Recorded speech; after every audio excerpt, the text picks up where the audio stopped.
दोस्तों नमस्कार। कल भी मैंने अपने टीवी प्रोग्राम्स में कहा था कि जो ट्रंप साहब ने ट्वीट किया है कि ईरान और अमेरिका के बीच में समझौता हो जाएगा, मुझे उसमें कुछ अंदेशा है। आज स्थिति यह है कि अमेरिकन फौजों ने दोबारा ईरान के बंदरगाह पर आक्रमण किया है।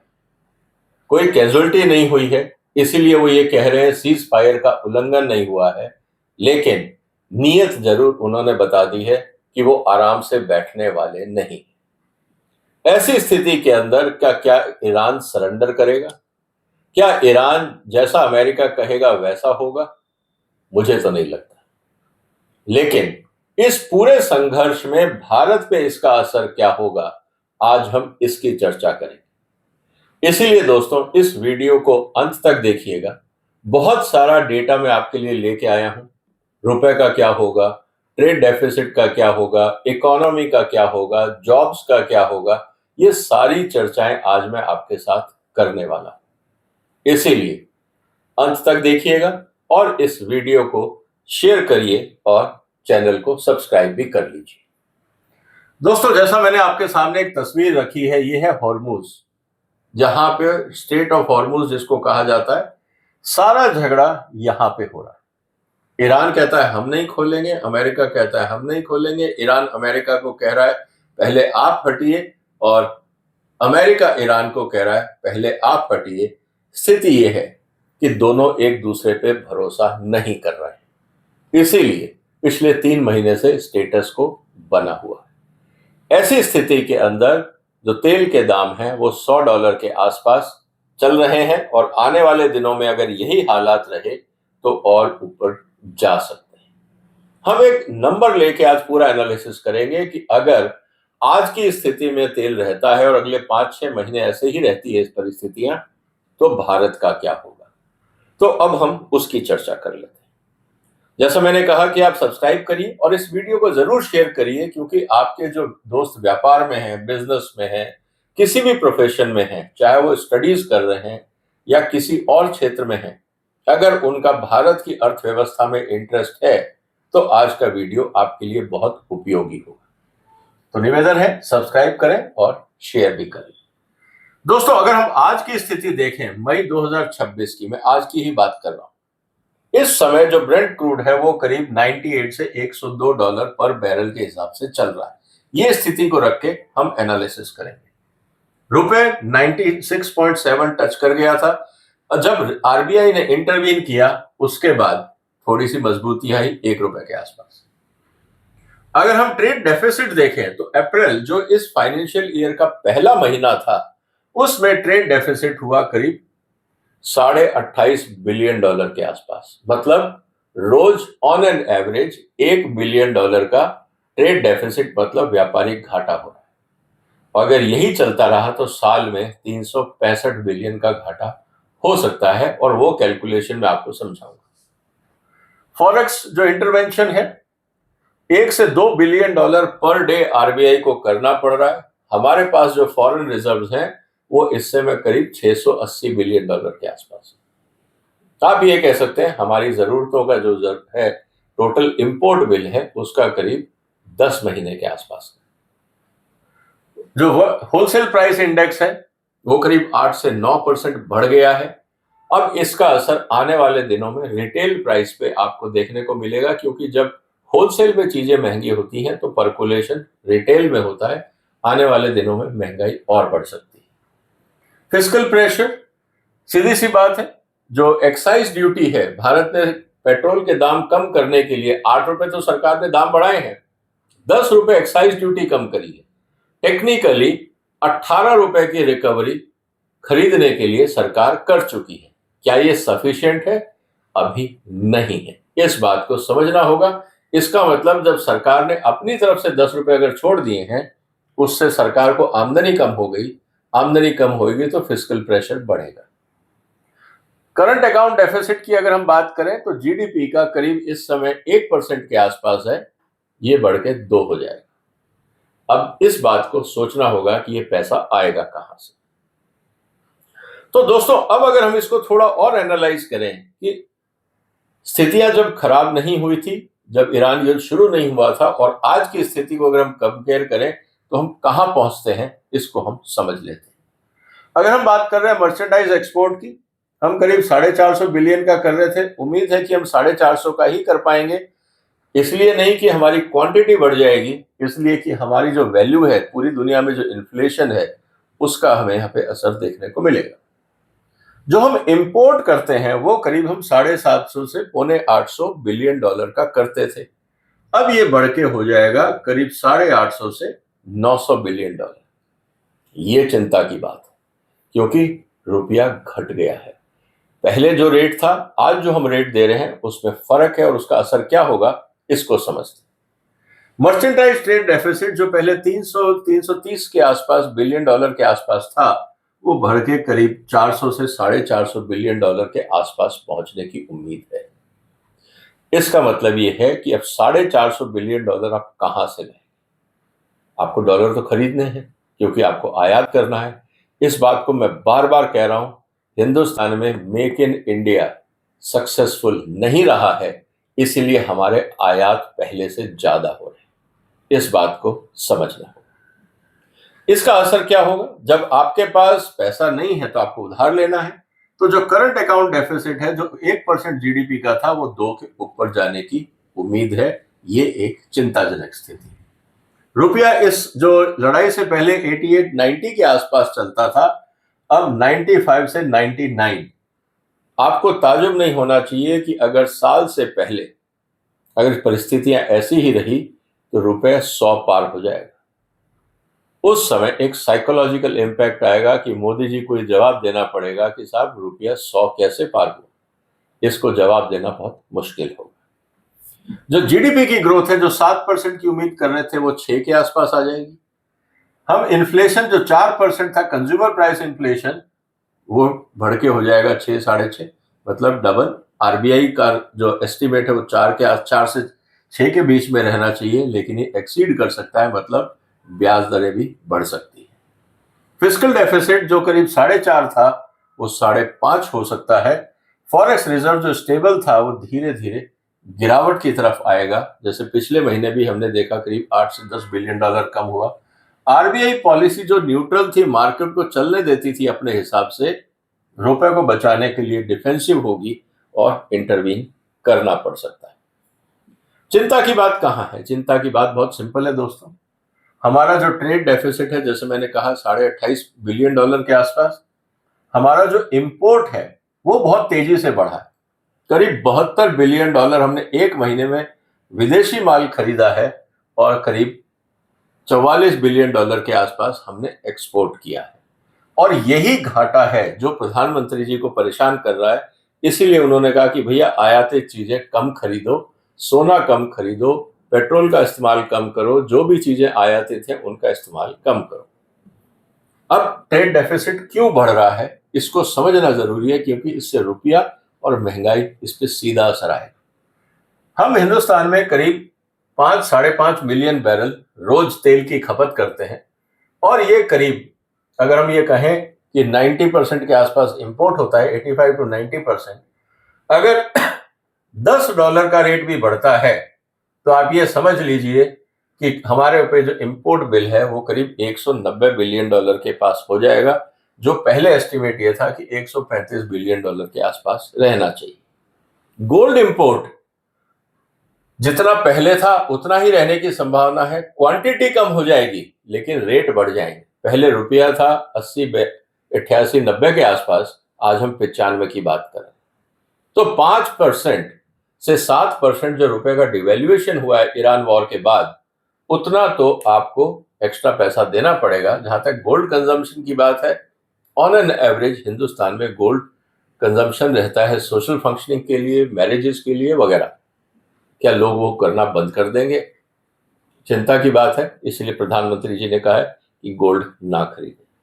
इलेक्ट्रॉनिक और मशीनरी तक हम आयात करते हैं। जितने हमारे मोबाइल फोन हम इस्तेमाल कर रहे हैं, इसके सारे पार्ट्स और मोबाइल फोन सारे के सारे विदेश से आते हैं, हम यहाँ असेंबली करते हैं। ऐसी स्थिति के अंदर जो सेमीकंडक्टर्स हैं, telecom, machinery, chemicals, defence systems, ये सब के सब आयात होंगे, और इनके लिए अगर हम कहें कि ये ना खरीदा जाए, ऐसा होगा नहीं, क्योंकि डे टू डे काम तो जरूरी है। अब स्थिति ये आती है ट्रेड डेफिसिट को लेकर। जैसा मैंने कहा कि एक्सपोर्ट करीब 450 के आसपास, इंपोर्ट करीब 900 के आसपास, तो 400 450 बिलियन डॉलर का जो ट्रेड डेफिसिट है, ये बहुत ज्यादा चिंता की बात है। और इससे क्या होगा, किन सेक्टरों पर असर पड़ेगा? अगर हम उसको देखें, टेक्सटाइल्स, क्योंकि वेस्ट में डिमांड कमजोर हो रही है, वहां महंगाई बढ़ रही है, तेल की मार वहां पे भी है, तो जो डिमांड होती है एक्सपोर्ट्स में, उसमें कमी की उम्मीद है। इंजीनियरिंग गुड्स में भी प्रेशर है, क्योंकि इन्फ्लेशन है। इलेक्ट्रॉनिक्स इनपुट कॉस्ट जो है वो हम आयात करते हैं, रुपया डिवैल्यू हो रहा है तो महंगाई बढ़ रही है, मार्जिन घट रहे हैं। केमिकल्स, पूरा का पूरा हम जो स्पेशलिटी केमिकल है चाइना से इंपोर्ट करते हैं, वो समस्याएं हैं। जेम्स एंड ज्वेलरीज, ये 90% जो जेम्स एंड ज्वेलरीज हैं हम इंपोर्ट करते हैं। एंड ऑटो कंपोनेंट्स का कॉस्ट एस्केलेशन है, क्योंकि अगर हम इंपोर्ट भी करेंगे तो उसके पैसे ज्यादा देने पड़ेंगे। इसका फर्क क्या आएगा? जब आपकी डिमांड उतनी है और सप्लाई डॉलर की नहीं है, क्योंकि एक तरफ तो आपका तेल का रेट बढ़ गया, दूसरा जो गल्फ से रेमिटेंस आता था वो कम हो जाएगा, बाकी जो रेमिटेंस आते थे, अगर हम देखें उन देशों में भी महंगाई बढ़ रही है, तो जो परिवारों में सरप्लस पैसा था, मान लीजिए परिवार हर महीने $2000 भेजता होगा, अब शायद 1.5 भेजेगा या 1 भेजेगा। महंगाई बाकी देशों में भी बढ़ेगी, इसको भी समझना होगा। तो rupee stories fundamentally changed after crude spike, foreign outflow, RBI reserves and US yield. अब यूएस यील्ड में भी, क्योंकि यूएस में भी 5% से ऊपर वहां का बॉन्ड रेट हो रहा है, तो लोगों को यह लगता है, इन्वेस्टर्स को, कि भारत में हम पैसा क्यों लगाएं, जब हमें रिस्क फ्री पैसा 5% का रिटर्न अमेरिका दे रहा है, तो हम यहाँ स्टॉक मार्केट का रिस्क क्यों लें, फिर हम उस पर टैक्स दें तो हमें क्या बचेगा? तो बेहतर है हम अमेरिका में इन्वेस्ट करें। इसीलिए बहुत सारा जो फॉरेन पोर्टफोलियो है, जो विदेशी मुद्रा हमारी स्टॉक मार्केट में थी, वो बहुत तेजी से वापस अमेरिका जा रही है। उसका एक सबसे बड़ा कारण यही है। ऐसी स्थिति में क्या होगा? ऐसी स्थिति में हमारा जो रुपया 90 था वो 96 पहुंच गया। अब आरबीआई ने इंटरवीन किया है तो अब 95 के आसपास है, लेकिन अगले महीने मुझे लगता है कि आरबीआई को भी एक लिमिटेशन है, ये वापस फिर 100 की तरफ बढ़ने लगेगा। एस्टिमेशन ये है मेरा कि अगर रेट गिरते हैं तो हम 94 के आसपास वापस आ जाएंगे। आज की स्थिति अगर बनी रहती है तो हम 99-100 की तरफ बढ़ेंगे। स्थिति अगर हुर्मुज की और खराब होती है तो हम 100 पार कर जाएंगे, और अगर बहुत तेजी से कैपिटल आउटफ्लो होता है और हम अपना एक्सपोर्ट नहीं बढ़ा पाते तो हम 108 के आसपास भी रुपया जाता हुआ देख सकते हैं, और ये एक चिंता की बात है। अब सवाल इस बात की है कि आरबीआई रुपया को क्यों पूरी तरह से डिफेंड नहीं कर सकता? आरबीआई की अपनी लिमिटेशंस है, इस बात को समझना होगा। मैंने पिछले वीडियोस में भी आपसे चर्चा की थी, इसको मैं कुछ और आंकड़ों के साथ आपको समझा देता हूं। हम अगर 800 मिलियन की सेलिंग करते हैं, $2 बिलियन फॉरेन एक्सचेंज के हिसाब से अगर हम देखें, तो ये डिमांड हमारी 8 जो इस समय है, 1 से $2 बिलियन जो आरबीआई है वो इंटरवीन कर रहा है। हायर ऑयल इंपोर्ट्स, डॉलर की डिमांड बढ़ रही है, एक्सपोर्ट कमजोर हो रहा है तो डॉलर का इनफ्लो कम हो रहा है, एफआईआई आउटफ्लो है, स्टॉक मार्केट से पैसा विदेश जा रहा है, गोल्ड इंपोर्ट लगातार है, और जो यूएस यील्ड है, जैसा मैंने आपको बताया, वो है। ऐसी स्थिति के अंदर आरबीआई कहां तक कंट्रोल करेगा? $2 बिलियन तो वो रोज खर्च कर ही रहे हैं, अब कितना ज्यादा करेंगे? अगर वो रफ्तार और बढ़ाते हैं तो आरबीआई की स्थिति और कमजोर होती है। आने वाले समय में हमें नहीं पता हुर्मुज की लड़ाई का असर कब तक और कहां तक रहेगा। मेरा ये मानना है कि अगर आज भी लड़ाई खत्म होती है तो आपको अगले 5 से 6 महीने लगेंगे स्थिति को नॉर्मलाइज होने में। तब तक उम्मीद ये है कि जो ऑयल है वो 100 के आसपास ही चलेगा। इसका मतलब ये है कि 2026 में कोई बहुत ज्यादा रिलीफ की उम्मीद दिख नहीं रही, जिस तरह से परिस्थिति है। इसका मतलब यह है कि जो करंट अकाउंट डेफिसिट है वो बढ़ेगा, और जैसे जैसे ऑयल के दाम बढ़ेंगे वैसे वैसे करंट अकाउंट डेफिसिट बढ़ेगा। जब हमारा 75 था, 1% हम जीडीपी के थे, आज अगर 100 हो जाता है तो हम 2 पे हैं, 120 हो जाता है तो हम 3% ऑफ जीडीपी के आसपास पहुंच जाएंगे। ये क्यों जरूरी है, इसको समझना बहुत इंपॉर्टेंट है। जो करंट अकाउंट डेफिसिट है, इसका पर्पस क्या आता है? मार्केट ये देखेगी कि क्या रुपया स्टेबल रहेगा। अगर डेफिसिट बढ़ रहा है तो क्या भारत सरकार रुपए को स्टेबल रख पाएगी, ये एक पहला सवाल उठेगा। एक्सटर्नल फाइनेंसिंग, हम जो उधार लेते हैं वो किस रेट पे होगा, और रिजर्व एडिक्वेसी कितनी रखेगा आरबीआई, क्योंकि स्पेकुलेटिव प्रेशर बढ़ेंगे, इंपोर्टेड इन्फ्लेशन बढ़ेगा जैसे जैसे रुपया कमजोर होगा, और बॉन्ड मार्केट का स्ट्रेस भी हमें देखने को मिल सकता है। इसीलिए जो चिंता की बात यह है भारत की इकोनॉमी के लिए, जिसको हम ये कहते हैं दोस्तों, triple deficit risk is emerging. तो ट्रिपल डेफिसिट में क्या आता है? फिस्कल डेफिसिट, आपने सब्सिडीज घटाई, फ्यूल टैक्स को आप काटना पड़ेगा ताकि कंट्रोल आप जनता को जो दे रहे हैं वो कम कर सके, तो मतलब सरकार की आमदनी कम।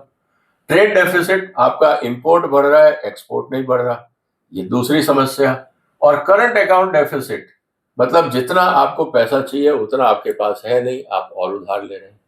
तो सरकार की आमदनी कम, इंपोर्ट बढ़ रहा है, और जो आपको पैसा चाहिए वो आपके पास है नहीं। ये तीनों स्थितियां बहुत खतरनाक सिचुएशन लाती हैं। इसीलिए प्रधानमंत्री जी ने कहा ऑस्टेरिटी, मतलब कम खर्चो भाई, देश बचाना है। वो जो फॉरेक्स कंजर्वेशन है, इस पे आरबीआई का ध्यान है, क्योंकि जो ऑस्टेरिटी का सीधा रिफ्लेक्शन फॉरेक्स पे है। Lower gold import and fuel discipline, यही उन्होंने बात कही है, फ्यूल, फर्टिलाइजर एंड फॉरेक्स। अब फर्टिलाइजर को आप कुछ नहीं कर सकते, क्योंकि किसान सबसे बड़ा वोट बैंक है। कोई सरकार नहीं चाहती चाहे देश डूब जाए, वोट नहीं डूबना चाहिए।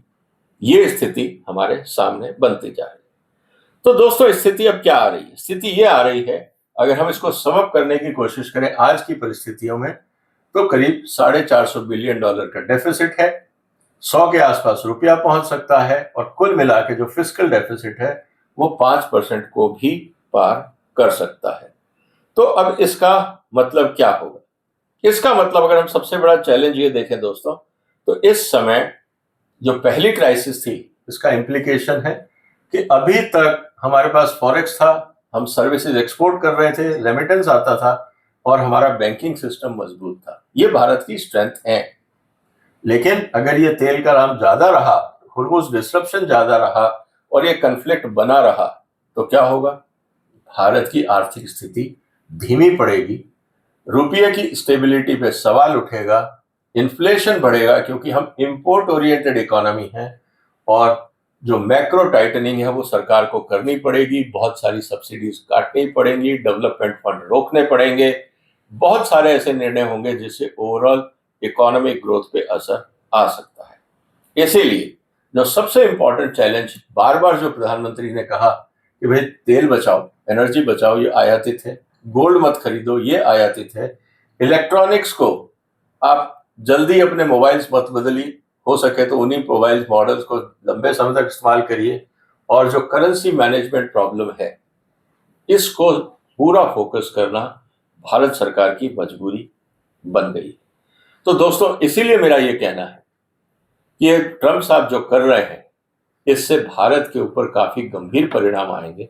और जैसा मैंने आपसे कहा कि कल कुल मिला के आप ये देखिएगा, ये आंकड़े काफी चिंताजनक है। आप चाहें तो इसका स्क्रीनशॉट ले सकते हैं, लेकिन इन पे नजर रखिएगा, आने वाले दिनों में और बहुत कुछ होने वाला है। निवेदन है आप इस वीडियो को शेयर करेंगे, इन मुद्दों पे आपस में चर्चा करेंगे कि इस स्थिति को सरकार कैसे टाल सकती है। सुझाव हो तो कमेंट बॉक्स में जरूर लिखिए। फिर मुलाकात होगी एक और महत्वपूर्ण मुद्दे के साथ। तब तक अपना ध्यान रखिएगा। फिलहाल वंदे मातरम।